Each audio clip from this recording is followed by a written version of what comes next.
Sasha Thompson is a respected and certified DEI coach. For the next 30 minutes, we'll get an exclusive look at some of her conversations with others in the field. Welcome to DEI After 5.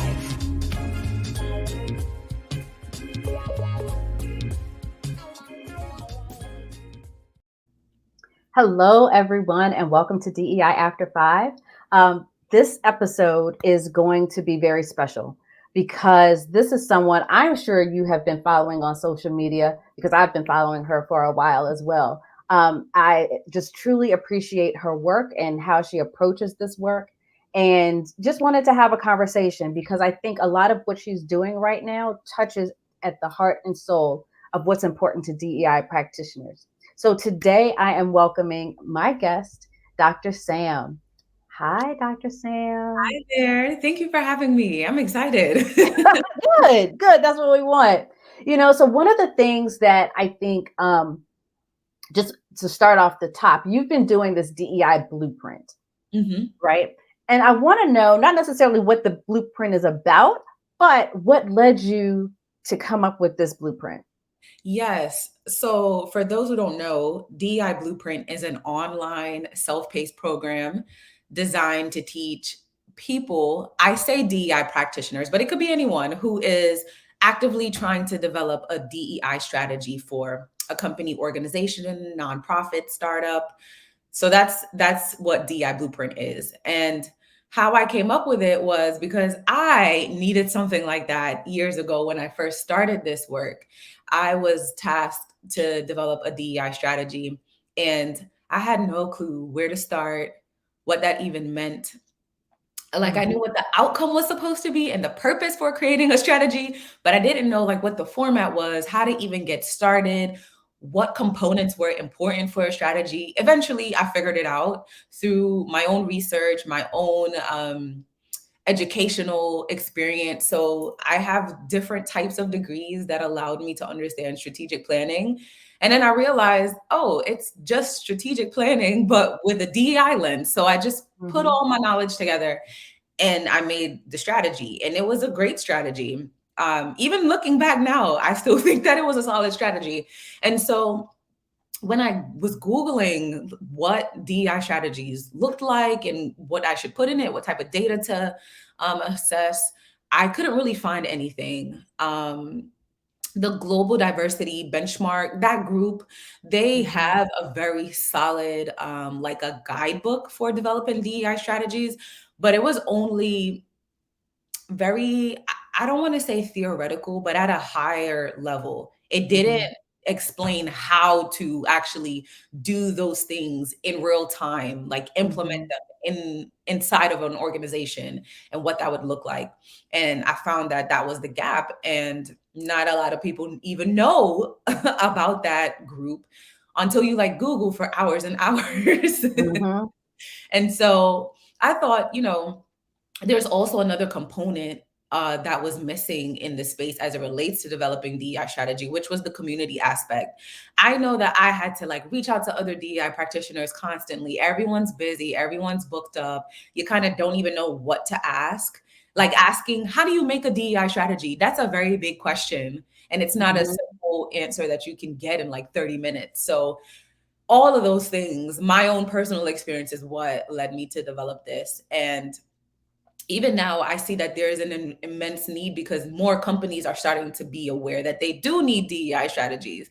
And, in the DEI space, we don't even have any type of standardization or like educational degree or anything to help us learn some of these skill sets. So yeah, I was like, well, I'll build it.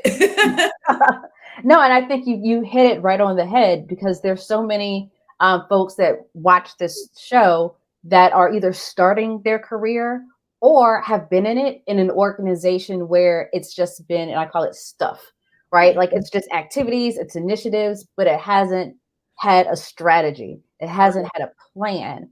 And Right. so I'm noticing too, a lot of organizations are starting to come to me and say, hey, we've been doing this DEI thing for about a year and a half, or had a consultant come in and we did some workshops, but Right. we want more. Like we need more. We need to have a 3, 5, 10-year strategy. about where we want to go and what we want to do in this space. And so I've noticed, you do this work. There's several other practitioners and consultants that do this work too. But the strategy piece, I think, is going to be a huge theme for 2022. Yeah. And so when you're talking to folks, what are some of the biggest ahas that they have when they're going through the blueprint? That's a good question. So even before people enroll in the program, they notice, because I ask specific type of questions on the application. And so like I asked, do you have like leadership buy-in? Where are you in the process? And on my website, it outlines some of the, it outlines all of the modules, and it gives like a summary of what each lesson in the module is about. And I've had people say, so I need like an implementation plan, or marketing and communications needs to be a part of this, or do all employees need to be some way participating in this process? Like things like that. They'll say that before they even start. So far, I think people are aware of the individual components of what a strategy entails, but they don't realize that they're supposed to all come together. Like people know we need buy-in from leadership, but they don't know that that should be like the first thing you have to like set the foundation basically. And you can't just develop a strategy if you're not even sure of what leadership envisions for DEI. You can't just make it up based on what you think the company needs, or else you're going to do all this work and then they're not going to sign off on it. It's going to be a waste of time. Yeah. And I think the other piece that you just touched on, hinted to, but it of course is where my mind always goes, is this has to be company wide. Like this is not something, and I had a conversation with someone yesterday, like this is something that does not sit in HR. Like this is something that is across the organization, and every department needs to think about it, not just from a recruitment standpoint, right? Like not just from butts in seats or how we're going to get more talent into the organization, but how is it impacting your customers? How is it impacting the community? How is it impacting the industry? And what is your organization's role as they're doing that? Right. And so it's much more of a strategic organizational plan, right? An overlay, I call it an overlay, versus, oh, we just thought about this on the side and we'll stick it in. For now, like, because most companies aren't built with DEI infused in their operations, it starts off with being something separate. However, the way my program is designed is to intertwine what's already happening, like the mission and the operations, into that strategy, so that once it's created, you just merge it with the business's strategic plan, because all companies should have a strategic plan anyways. It's just that they never used the DEI lens when they were making it.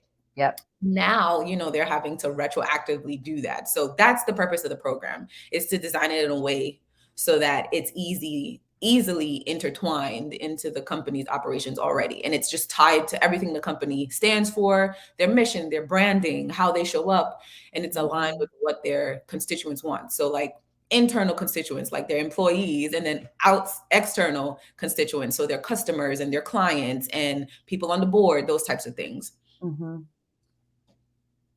It's long term. It's like, because I sit back and I think, and there's especially after the murder of George Floyd, so many of these companies wanted like quick solutions, right? All right, what do we need to do right now? And it's like, no, that's not going to be anything you do right now, right? There may be one or two activities that you can do right now, but long-term strategy is not going to be a checkbox. And I think there was some frustration with, well, what do you mean it's not a checkbox? What do you mean we have to put resources toward this? What do you mean we need to have company buy-in, right? Like all the things that you're saying. And we're now at a point where the conversation isn't going away. Like this is something that's going to have to be, that's why I really think this year is going to be the year of strategy. Yeah. I call it last year the year of awakening. This is the year of strategy. Because folks got woke. And then now it's like, okay, and now what do we do? Yeah. So, one of the other things that I wanted to talk to you about, kind of outside of the blueprint, but still related, because you and I've talked about just practitioners in general and how to help serve them and the importance of community. Yeah. As we're kind of continuing to do this work and support practitioners, what are some of the strategies? We talked about strategy, but some of the strategies that they can take personally, right, as they continue to grow in this space? Yeah, that's a good question. The first thing that comes to mind, and I know you will agree with me on this, is about like self-care and prioritizing like your inner peace, taking time for yourself, taking a break from this work. And it's hard, right? Because DEI, it's just who you are. It's a way of life. It's how you look at all types of interactions, all types of things you see in social media. You just naturally, when you're in this space, you just naturally think, is this equitable? Like, does this make sense? Did this offend anybody? So it's kind of hard to turn it off, but you kind of have to force yourself to do that and take a Mm-hmm. break and distance yourself from being so entrenched in this work. That's the first thing. And the second thing I would say is never stop learning. I'm still learning stuff myself. And before I say that, I will say there is no possible way for one individual to know all the things to know about DEI. Yes. Yes. DEI is too vast. There are too many components. Like, I am not an accessibility expert. And I don't even like to use the word expert because things are just changing. It's kind of like with mental health and like emotional intelligence. As you can see, like our generation knows way more than our parents. And we're like, setting boundaries and communicating our needs and wants, and they think we're being sensitive. It's the same thing with DEI. The more time Mm-hmm. progresses, the more stuff we learn, and we change our behavior, and we change even now, like language. Some people are like, it shouldn't be diversity, it shouldn't be inclusion, because that's still centering whiteness, and it's like you're including people into like a white centered environment or framework. So I'm like, well, what word should we use? So now I'm like, should I just only say equity? So things are just constantly changing. And so I Mm-hmm. say that to say, continue to learn, build your network, be in conversations with people across different sectors of DEI so that you can learn what's going on as things change, and you're not like stuck in how you do things and in kind of like an echo chamber, sort of. Mm-hmm. So, yeah, continue learning, have different perspectives, and don't force yourself or put pressure on yourself to know every single thing, because you can't. Yeah. It's just not possible. You said something in the start of that of it's hard to disconnect from the work, right? Mhm, Because it just becomes a part of who you are.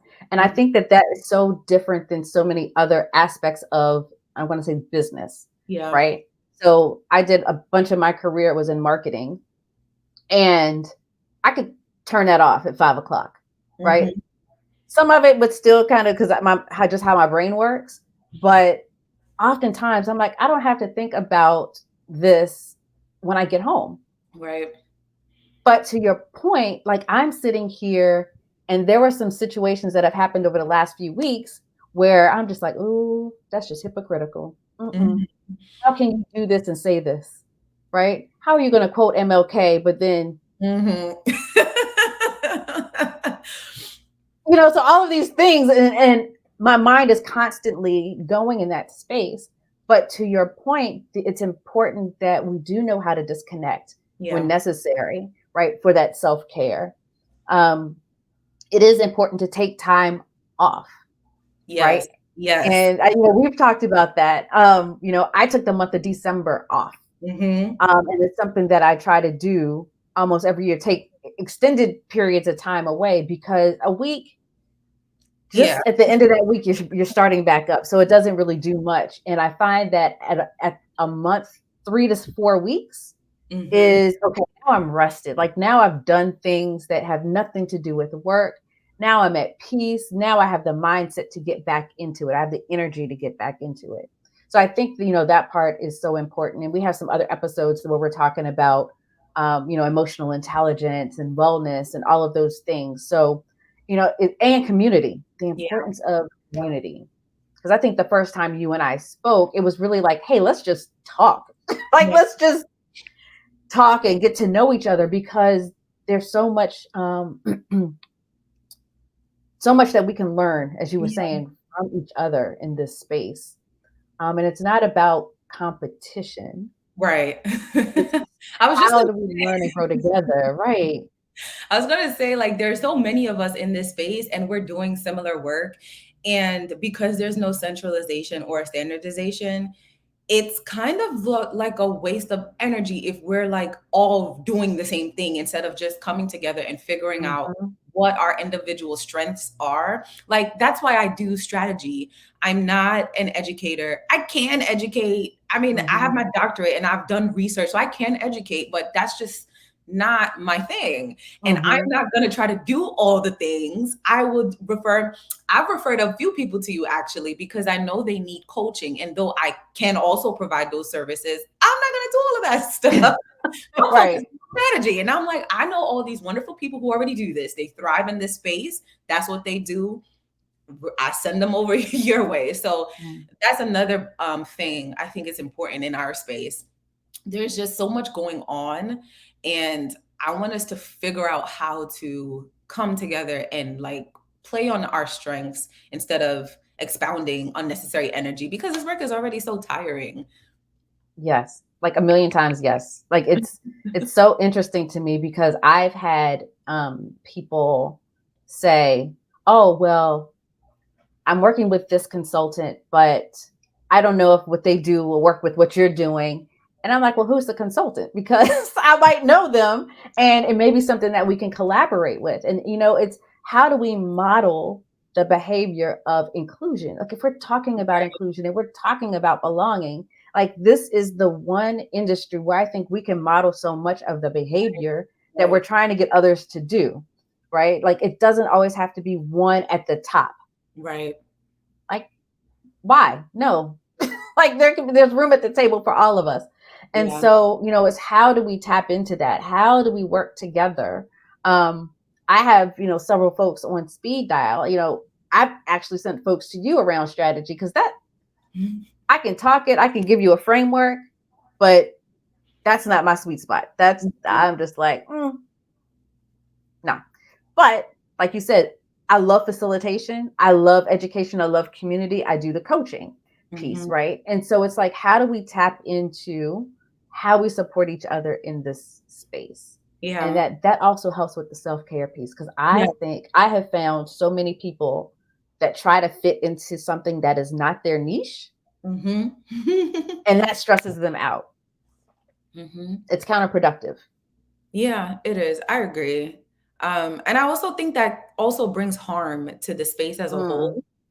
Because if you don't know what you're talking about, it's no knack, it's no shame. We don't have a degree for this type of work. So you have mhm, to do self-learning. You have to learn from others. You have to do your research and read research that kind of isn't in the DEI space, but ties like psychological research to understand mhm. how racism impacts people mentally. Like you have to read that type of research, and how are you going to figure that out if you don't follow other people, talk to other people? And that's okay. It's nothing wrong, Mhm. but still do the work though. Like you can't go out here and just start offering No. services and you don't really understand like what you're talking about just because people want to put that on you and say like I think you'd be good at this, so let's just do this. And you're a part of a marginalized group and you already do some sort of DEI work, so let's just do this. Don't Mhm. I would encourage people not to do that. One, like you said, it'll stress you, you'll get stressed out, you'll get burnt out.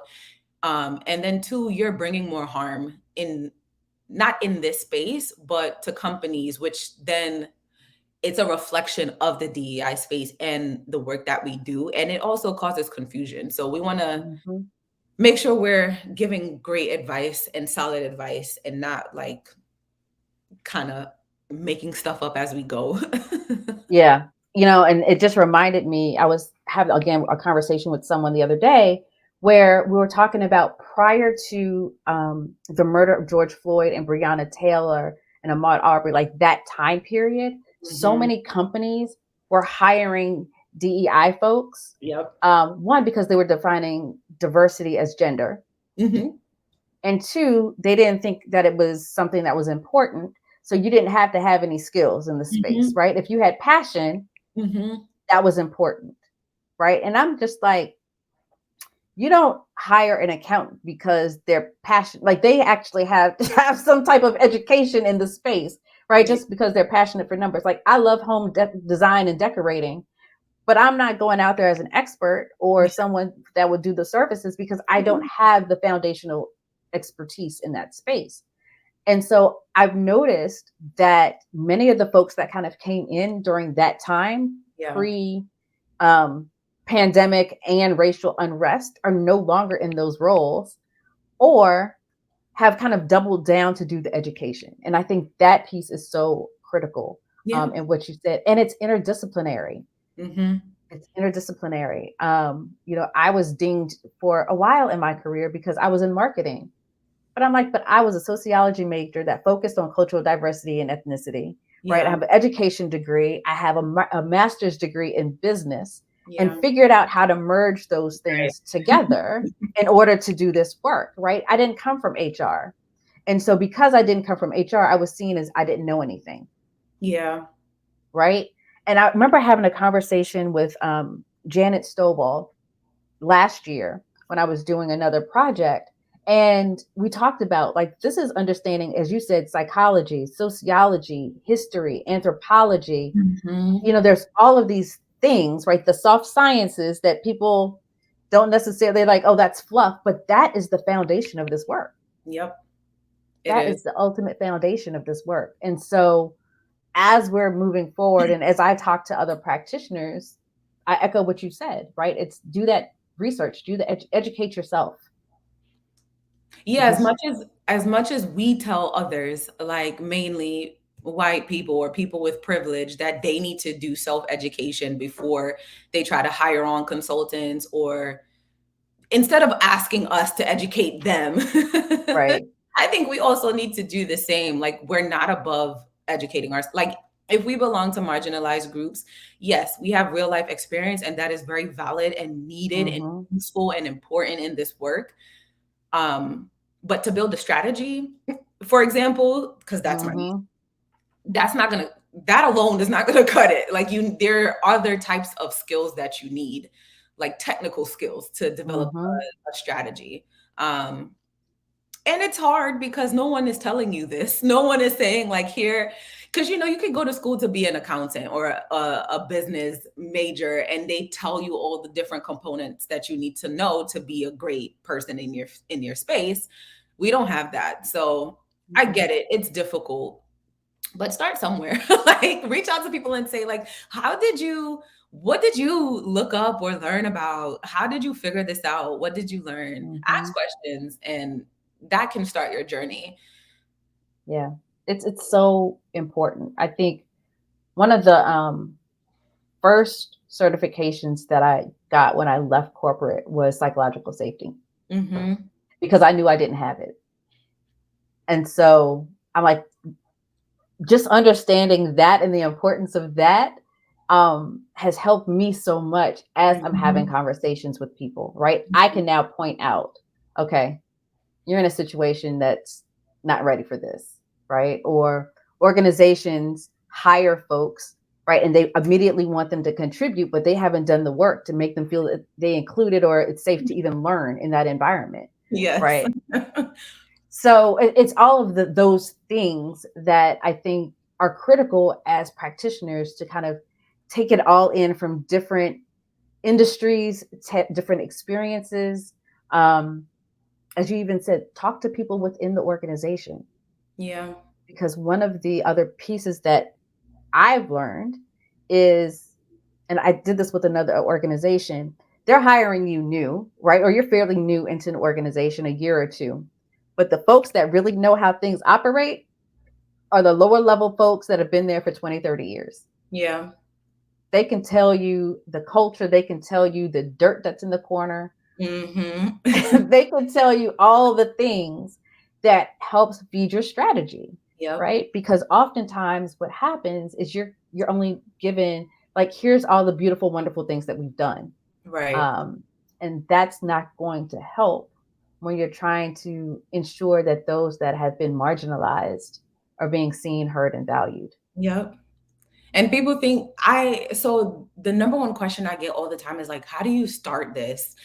And I always say you ask questions, not just to leadership, not just to middle managers, everyone. You have to get a well-rounded understanding of culture and how Mm-hmm. people feel, and not just from the viewpoint of leadership, because leaders, they have a completely different idea of how things are going. I've been in spaces where I have been the director of DEI, and leadership is like, we're doing great. We're doing all this stuff we've never done before. And I'm like, no, Mm-mm. everyone else doesn't feel that way. You're the only one that thinks that. So yeah, asking questions, it seems very simple, but that is how that's the psychological piece of doing this work. Like that's how you Mm-hmm. get to the root of what the issues are and what's going wrong and what's working, what needs to be improved. It's literally by asking questions. Mm-hmm. And that's how you also build trust, Mm-hmm. right? As you're doing this work, because you're hearing, you're listening. Okay, how can I take that into consideration as I'm building this strategy or as I'm working on this plan? Mm-hmm. So, Dr. Sam, the last question, because you just reminded me when you picked up your cup, I always ask people, like, there's so much of this work that we are filling everybody else's cup, right? Mm-hmm. So, what do you do to fill your cup? This is gonna be funny, but I take naps. I'm serious. I really, because I I love find it. that's how I can truly shut my brain off. Mm. I always also say that I watch The Office or something funny because it makes me just laugh. But even sometimes, like some of the stuff Michael says in The Office, I'm like, "Ugh, that I don't know how they approve this show." And then it makes me start going down this rabbit hole, and I'm like, okay, just focus on what they're saying. Don't take it too like literal. Yeah. Napping, watching something funny. Um, I like to spend time with my fiance, and he recently just hooked up our Xbox so that I can play this game that I used to play when I was in middle school. So that's super nostalgic for me. I love it. I Yeah, love just it. stuff that has nothing to do with I DEI. love it. And I think that's important, right? Like, I too love funny TV shows. So I watch Psych. Like, it's the silliest show ever, but it's something about it that, and I like mystery. I like murder mystery type things. And I'm Mhm. like, it's something about trying to figure out the who done it, but also laughing hysterically at some of the foolishness and the antics. And those are the things that just kind of lighten the Mhm. mood and lighten me up. Yeah. So, Sam, thank you so much. Dr. Sam, thank you so much. If folks wanted to get in touch with you, if they were interested in finding out more about the DEI Blueprint, what can they do? Yes. My website, dsrdconsulting.com. It has everything. We actually have two programs, a smaller one that's like an introductory accelerator to DEI Blueprint. When you click on that website, it pops up DEI Blueprint. It has all the information of all things that we offer. And my email address, you can send an email to info@dsrdconsulting.com. And my response rate is pretty quick.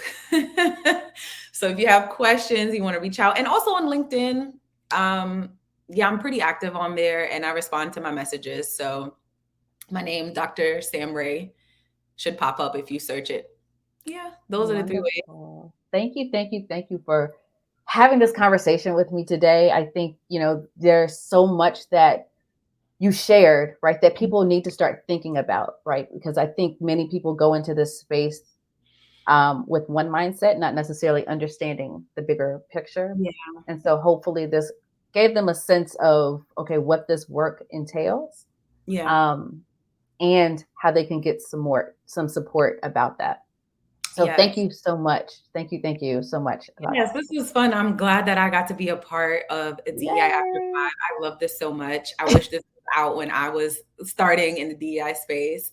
So thank you for even having this space for us in the community, the DEI community. No, thank you. Thank you. Yes, it's exactly that, right? These are the conversations that I wish I would have known about Right. before. So thank you so much. Thank you all for watching this episode of DEI After 5. Please feel free to subscribe and like and share, because there's so many nuggets of information that Dr. Sam just shared with us. And so, as we were talking about with community, it's about sharing with others. So do that. And then you could always find out more information on my website, theequityequationllc.com. Until next time, have a good one. Bye.